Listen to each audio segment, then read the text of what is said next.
Baik, kita mulai. Assalamualaikum warahmatullahi wabarakatuh.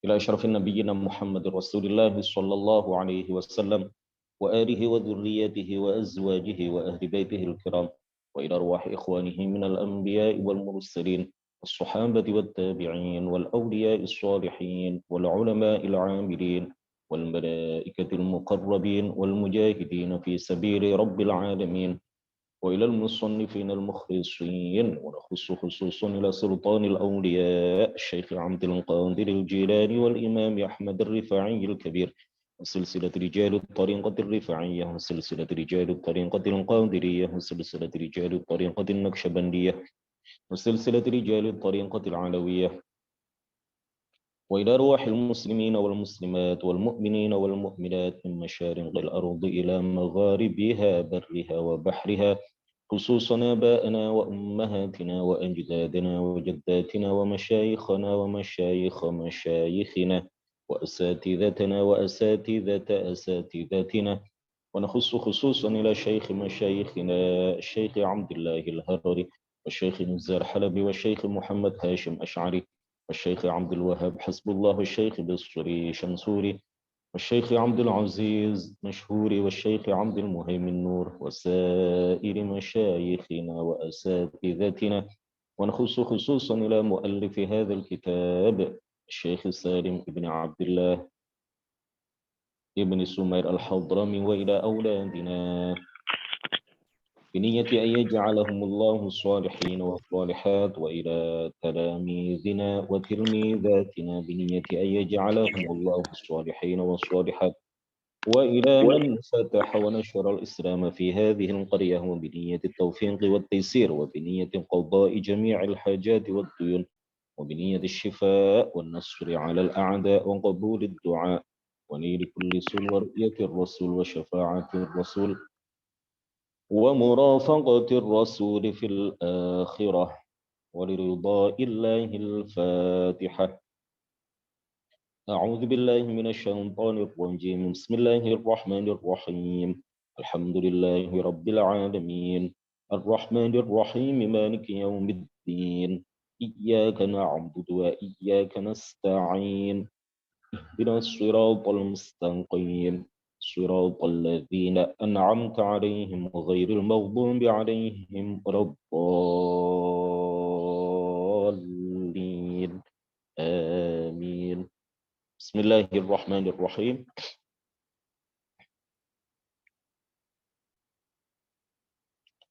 الحمد لله رب العالمين له النعمة وله الفضل وله الثناء الحسن صلوات الله البر الرحيم والملائكة المقربين على سيدنا محمد الأمين وعلى آله وصحبه الطيبين الطاهرين.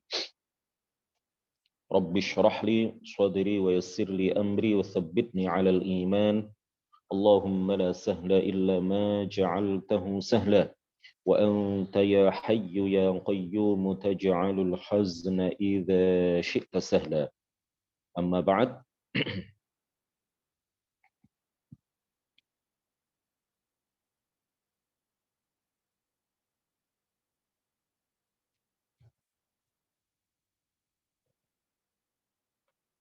قال المؤلف رحمه الله تعالى ونفعنا به وبعلومه وأمدنا بأمداده وأفاض علينا من بركاته آمين.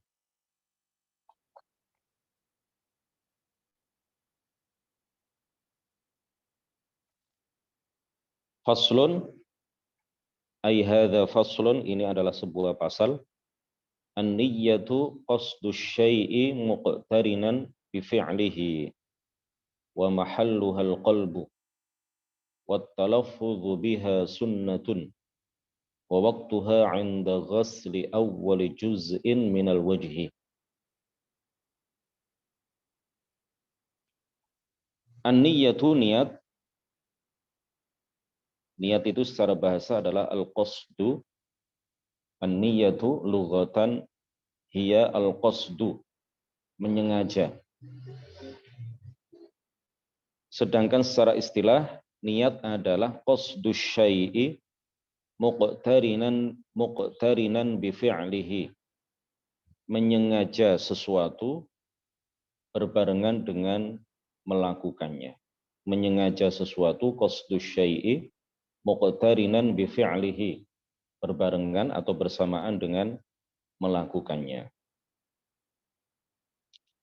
Dasar dari atau dalil dari niat ini adalah sabda baginda Rasulullah Shallallahu Alaihi Wasallam yang sudah sama-sama kita hafal, bahwa baginda Rasulullah Shallallahu Alaihi Wasallam bersabda, innamal a'malu binniyat, innamal a'malu binniyat. Hadis diriwayatkan oleh Al-Imam Al-Bukhari dan Al-Imam Muslim.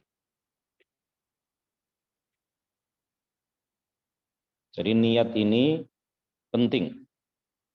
Niat termasuk juga niat berwudu, ya. Ini penting karena agar menjadi pembeda antara adah dengan ibadah, ya. Antara adah dengan ibadah. Wudu ini adalah sesuatu yang bernilai ibadah. Oleh karena itu harus disertai dengan niat supaya berbeda dengan adah, supaya berbeda dengan adat, ya, supaya berbeda dengan kebiasaan kita. Dalam waktu-waktu tertentu kita membasuh muka, kemudian mencuci tangan dan seterusnya. Jika tidak diniati dengan niat berwudu, maka hanya terhitung sebagai sebuah perbuatan yang tidak bernilai ibadah.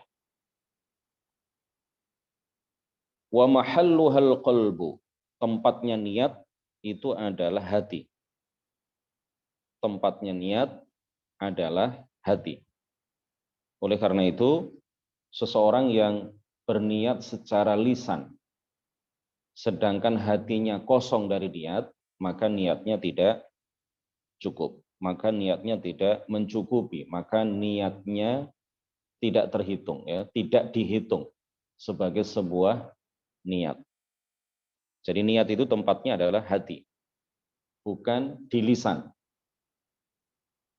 Wa talaffudzu, sedangkan melafalkan biha niat, ya, melafalkan niat, mengucapkan niat secara lisan, sunnatun, di dalam mazhab Syafi'i hukumnya adalah sunnah. Mengucapkan niat hukumnya adalah sunnah. Kenapa? Liyu'inal lisana liyu'inal lisanu al-qalba fil istihdar. Liyu'ina al-lisanul qalba fil istihdar. Agar lisan dapat membantu hati di dalam betul-betul menghadirkan niat. Ya, jadi niat secara lisan atau melafalkan niat di dalam lisan itu membantu hati untuk betul-betul menghadirkan niat itu. Wa waqtuha 'inda ghasli awwali juz'in minal wajhi. Waktu untuk berniat wudu, ya, waktu untuk berniat wudu itu adalah 'inda ghasli awwali juz'in minal wajhi, ketika membasuh bagian pertama dari wajah. Ketika membasuh bagian pertama dari wajah. Li'annahu awwalul ibadah. Ya, karena membasuh wajah ketika berwudu ini adalah ibadah pertama, ya, ibadah pertama di dalam aktivitas wudu ini, di dalam rangkaian wudu ini. Maka niat harus bersamaan dengan ketika kita membasuh bagian pertama dari wajah, niat dalam hati. Adapun pelafalan niat secara lisan itu boleh didahulukan, ya. Pelafalan niat secara lisan kita lakukan sebelum membasuh bagian pertama dari wajah. Adapun ketika membasuh bagian pertama dari wajah, di dalam hati kita berniat. Dan niat itu bukanlah sesuatu yang sulit. Seperti yang kami sampaikan kemarin, niat wudhu itu cukup dengan menghadirkan dalam hati Misalkan nawaitul wudu'ah atau nawaitu fardhul wudu'i. Ya, semacam itu. Atau nawaitu raf'al hadatsi. Saya berniat untuk menghilangkan hadas kecil misalkan dalam hati.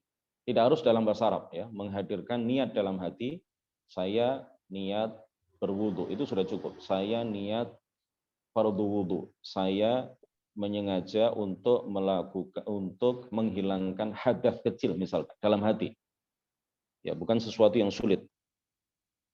Kalau niat dalam hati itu dianggap sulit ya oleh sebagian orang karena mereka terkena penyakit was-was. Karena mereka terkena penyakit was-was. Bagi orang yang normal, bagi orang kebanyakan, niat itu bukanlah sesuatu yang sulit. Karena menyengaja di dalam hati melakukan sesuatu, itu umumnya manusia, umumnya orang, ya, umumnya kita, itu bisa melakukan. Siapapun di antara kita bisa melakukan. Jadi kalau ada satu dua orang yang berat, yang terasa berat berniat dalam hati itu, maka dia telah terkena penyakit was-was. Dan ini harus diobati ya. Jangan dibiarkan, harus diobati. Di antaranya memperbanyak la haula wala quwwata illa billahil aliyyil azim. Wat tartibu an la yuqaddama 'udwun 'ala 'udwin. Wat tartibu an la yuqaddama 'udwun 'ala 'udwin.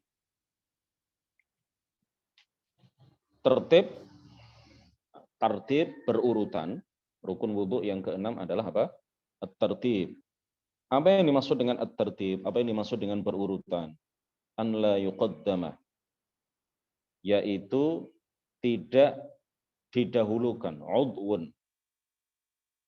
Tidak didahulukan udwun, salah satu anggota badan, salah satu anggota wudhu yang disebutkan di dalam ayat wudhu, yang disebutkan di dalam ayat wudhu, ya, surat apa kemarin? Surat Al-Maidah ayat 6, ya ayyuhalladzina amanu idza qumtum ilas sholati faghsilu wujuhakum, dan seterusnya. Wa tartibu an la yuqaddama 'udwun. Yang dimaksud dengan berurutan adalah an la yuqaddama 'udwun, tidak didahulukan anggota wudhu yang disebutkan di dalam surat Al-Maidah ayat 6 ala 'udwin, atas anggota wudhu, ya, atas anggota wudhu, tidak didahulukan salah satu anggota wudhu atas anggota wudhu yang disebutkan di dalam surat Al-Maidah ayat 6 itu secara apa? Berurutan, ya. Tidak didahulukan, gimana menerjemahkannya? Tidak didahulukan salah satu anggota wudhu atas anggota wudhu yang lain, ya. Maksudnya lakukan apa yang disebutkan di dalam surat Al-Maidah ayat 6 itu secara berurutan. Jangan melakukan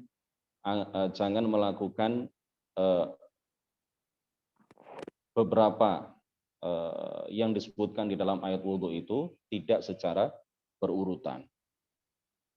Ya, lakukan membasuh muka terlebih dahulu yang disertai dengan niat, kemudian setelah itu membasuh kedua tangan, dan seterusnya. Nah, tertib berurutan, at-tertib, ya ini ada dua, ada hissi dan ada taqdiri. Tertib itu ada dua macam. Yang pertama adalah hissi, dan yang kedua adalah taqdiri. Hissi itu artinya yang sudah disebutkan tadi ya, secara kasat mata kita bisa melihat ya, seseorang itu ketika melakukan wudhu terlebih dahulu yang dia lakukan adalah apa? Membasuh muka disertai dengan niat. Kemudian setelah itu membasuh kedua tangan sampai kedua siku-siku, mengusap sebagian kepala dan seterusnya sampai membasuh kaki. Ya, sampai membasuh kaki. Ini adalah tertib hissi, ya, tertib hissi. Bisa kita lihat secara kasat mata bahwa seseorang itu wudhu sesuai dengan urutan yang disebutkan di dalam surat Al-Maidah ayat 6. Nah, ada lagi tertib itu yang taqdiri. Tartib itu yang takdiri. Takdiri itu artinya berurutan, tetapi hanya dikira-kirakan. Sebenarnya tidak berurutan, ya, tetapi disebut tertib takdiri, berurutan yang dikira-kirakan. Seperti apa? Seperti apabila seseorang yang memasukkan seluruh anggota badannya ke sungai misalkan, ya, memasukkan seluruh anggota badannya ke sungai. Entah itu dimulai dengan kepalanya atau anggota badan yang lain, tetapi dalam hitungan sekian detik, ya, atau dalam hitungan kurang dari 1 detik, dia memasukkan seluruh anggota badannya ke laut misalkan, atau ke sungai, atau ke dalam kolam yang besar, ya, kolam yang isinya air yang banyak. Nah ini apabila diniatkan, ya, apabila diniatkan untuk wudhu,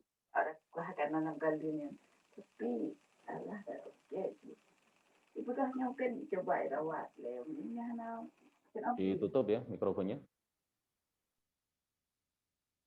Baik.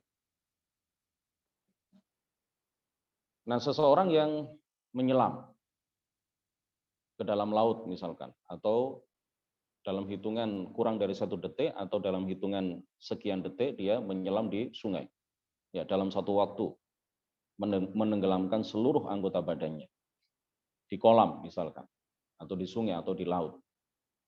Kemudian dia berniat untuk wudhu, wudhunya sah. Dia berniat untuk wudhu, maka wudhunya sah.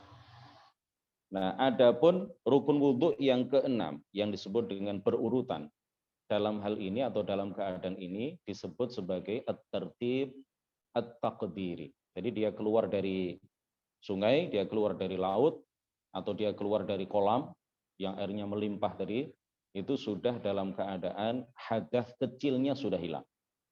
Dalam keadaan suci dari hadas kecil. Dalam keadaan atau dia terhitung sebagai orang yang sudah melakukan wudhu. Ini disebut apa? At-tertib at-taqdiri. Berurutan yang dikira-kirakan. Ini kan sebenarnya tidak berurutan ya. Tetapi ini sah. Dan para ulama menyebutnya sebagai at-taqdir, at-tertib at-taqdiri. Kemudian kami ingin menambahkan yang tidak disebutkan di dalam kitab ini, beberapa sunnah wudhu, ya, beberapa sunnah wudhu. Di antaranya seperti yang kami sebutkan kemarin, menghemat air ketika berwudhu. Ya, menghemat air ketika kita berwudhu. Jadi kalau membasuh muka itu jangan kalau pakai keran itu ya. Ini berkali-kali kami ingatkan, bisa sampai terkena hukum makruh kalau berlebihan. Ya, kalau makruh itu berarti kan meninggalkan kesunahan. Ya, sayang. Rasulullah seringkali melakukan wudhu itu hanya dengan menggunakan ukuran 1 mud air. Seukuran ini. Ini cakupan 2 telapak tangan, ya. Cakupan 2 telapak tangan. Ini kalau diisi air, ya, kurang lebih 3/4 gelas. 3/4 gelas, tidak sampai memenuhi gelas ukuran standar itu ya. Kurang lebih 3/4 gelas. Ini Rasulullah berwudhu mulai awal sampai akhir. Ini hanya dengan menggunakan air ukuran 1 mud. Ya, meskipun di dalam beberapa riwayat yang lain beliau melakukan wudhu dengan menggunakan lebih dari 1 mud, tetapi yang umum disebutkan oleh para ulama, Rasulullah dalam banyak sekali kesempatan beliau berwudhu hanya dengan menggunakan ukuran air 1 mud. Jadi kalau membasuh muka ketika kita berwudhu dengan menggunakan air keran, air yang mengalir, itu kita ambil saja sedikit air, ya, ambil sedikit, kemudian kita tuangkan begini, kita guyurkan begini. Pokoknya air itu mengalir, lalu diratakan dengan tangan, ini sudah disebut sebagai membasuh. Ketika kita mengalirkan tangan, mengalirkan air dengan tangan kita, ya, ke muka kita, ke wajah kita, maka tangan yang kiri menutup keran, ya, supaya tidak terbuang percuma. Kita ratakan dulu, kemudian setelah itu kita buka kembali, kita ambil lagi sedikit, kemudian kita guyurkan air sedikit, ya. Asalkan air itu mengalir di badan kita, bitobaihi, mengalir secara alami.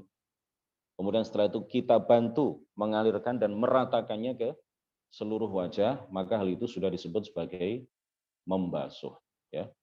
Jadi jangan boros di dalam menggunakan air ketika wudhu, karena itu hukumnya adalah makruh. Sebaliknya menghemat air ketika berwudhu hukumnya adalah sunnah. Di antara sunnah wudhu adalah membaca basmalah. Bismillahirrahmanirrahim, ya. Sebelum atau di awal wudhu. Kemudian membasuh kedua telapak tangan. Ya, membasuh kedua telapak tangan 3 kali. Lalu berkumur-kumur.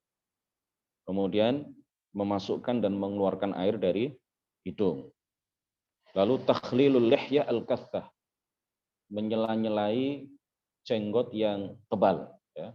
Seperti yang kemarin kami sampaikan, kategori jenggot tebal itu adalah jenggot yang dari sela-selanya itu tidak terlihat warna kulit. Kalau ini tipis ini ya, ini kategori tipis. Kalau tipis ini kan wajib dibasuh bagian luar dan bagian dalamnya. Adapun jenggot yang tebal yang tidak terlihat dari sela-selanya warna kulit, ini bagian dalamnya tidak wajib dibasuh. Yang wajib dibasuh hanya bagian luarnya. Nah, di antara sunnah wudhu adalah menyela-nyelai, ya, menyela-nyelai jenggot yang tebal di sela-sela begini. Ya. Apabila jenggotnya tebal itu sunnah hukumnya untuk air itu dimasukkan sampai ke dalam dan di sela-sela begini. Kemudian juga menyela-nyelai jari jemari tangan dan kedua kaki, ya, di sela-sela begini ketika berwudu. Ini sunnah hukumnya, ya, seperti ini. Ini hukumnya adalah sunnah. Lalu mengusap seluruh kepala, mengusap seluruh kepala sebanyak 3 kali. Ya, mengusap seluruh kepala. Yang wajib, yang rukun adalah mengusap sebagian kepala. Kemudian mengusap seluruh kepala itu hukumnya adalah sunnah, ya. Kita letakkan ini di sini, kita basahi, kemudian, nah begini, ya. Ini terhitung 1 kali. Kemudian kita ambil lagi, kita basahi lagi, terhitung 2 kali, kita basahi lagi, begini, ya. Ini terhitung 3 kali. Kemudian mengusap telinga, ya, bagian luar dan bagian dalamnya. Mengusap telinga. Mengusap telinga. Ini dimasukkan, ya, seperti ini. Kemudian disela-selai di bagian dalamnya seperti ini. Ini juga dilakukan sebanyak 3 kali. Lalu melakukan itu semuanya sebanyak 3 kali, at-thaharatu tsalatan, ya. Rukunnya adalah 1 kali. Tetapi apabila dilakukan 3 kali, maka kita mendapatkan kesunahan. Jadi seperti mengusap seluruh kepala 1 kali itu sudah dapat kesunahan. Karena yang wajib, yang rukun adalah mengusap sebagian kepala. Kemudian mengusap kepala, seluruh kepala. Mengusap seluruh kepala sebanyak 3 kali, ini adalah kesunahan tersendiri. Jadi ketika kita berwudu, sangat sayang sekali kalau hal-hal yang sunnah, yang ringan untuk kita lakukan ini, kita tinggalkan. Kemudian al-muwalah, ya, di antara hal yang disunnahkan ketika kita berwudu adalah apa? Al-muwalah. Kata orang Jawa nuli-nuli. Nuli-nuli itu maksudnya apa? Membasuh atau mengusap anggota wudu sebelum kering. Sebelum kering anggota wudu sebelumnya. Itu namanya al-muwalah. Jadi boleh bagi kita, tidak wajib dan boleh bagi kita, ya, apabila saya ulang, tidak wajib wudu itu misalkan dilakukan secara langsung setelah membasuh muka, kemudian langsung harus membasuh tangan. Ya, tidak wajib seperti itu. Karena apa? Karena al-muwalah itu hukumnya adalah apa? Sunnah, bukan wajib. Jadi boleh seandainya ada seseorang yang membasuh muka. Sudah rata, muka sudah dibasuh secara rata, kemudian setelah itu dia melakukan aktivitas lain. Ya, dia sedang menunggu toko misalkan, ada orang beli. Ya, dia ke depan dulu, menjual barang dagangannya kepada pembeli, lalu dia kembali ke tempat wudhu, walaupun air yang ada di muka itu sudah kering. Ya, tetapi ini hukumnya adalah apa? Makruh. Yang sunnah adalah apabila dia membasuh kedua tangan sebelum kering air yang ada di muka. Yang sunnah adalah dia mengusap kepala sebelum kering air yang ada di tangan. Yang sunnah adalah dia membasuh kedua kaki sebelum kering air yang ada di rambut. Ya, ini hukumnya adalah apa? Sunnah. Ini disebut al-muwalah. Jadi al-muwalah itu artinya adalah mengusap atau membasuh anggota wudhu sebelum kering anggota wudhu yang dibasuh atau diusap sebelumnya. Di antara yang disunnahkan ketika berwudhu adalah membaca doa. Asyhadu an la ilaha, setelah wudhu kita membaca doa. Asyhadu an la ilaha illallah wahdahu la syarikalah wa asyhadu anna Muhammadan abduhu wa rasuluh. Allahumma ja'alni minat tawwabin waj'alni minal mutatahhirin waj'alni min ibadikas sholihin. Selanjutnya insya Allah pada pertemuan berikutnya kita akan membahas tentang macam-macam air. Ada air najis, ada air yang suci, mensucikan, ada air yang suci tetapi tidak mensucikan, ada air yang suci mensucikan tetapi makruh untuk digunakan. Insya Allah akan kita bahas pada pertemuan berikutnya. Mudah-mudahan pertemuan singkat pada pagi hari ini senantiasa diiringi ridha dari Allah Subhanahu wa taala, dan mudah-mudahan apa yang kita pelajari walaupun sedikit di pagi ini menjadi ilmu yang bermanfaat. Barakallahu fikum. Nuhallil wa nusalli ala nabi la ilaha illallah. Allahumma salli ala sayyidina Muhammad wa ala alihi wa sahbihi wa sallim. Rabbighfir li wa liwalidayya wa lil mu'minina wal mu'minat. Wassalamu alaikum warahmatullahi wabarakatuh.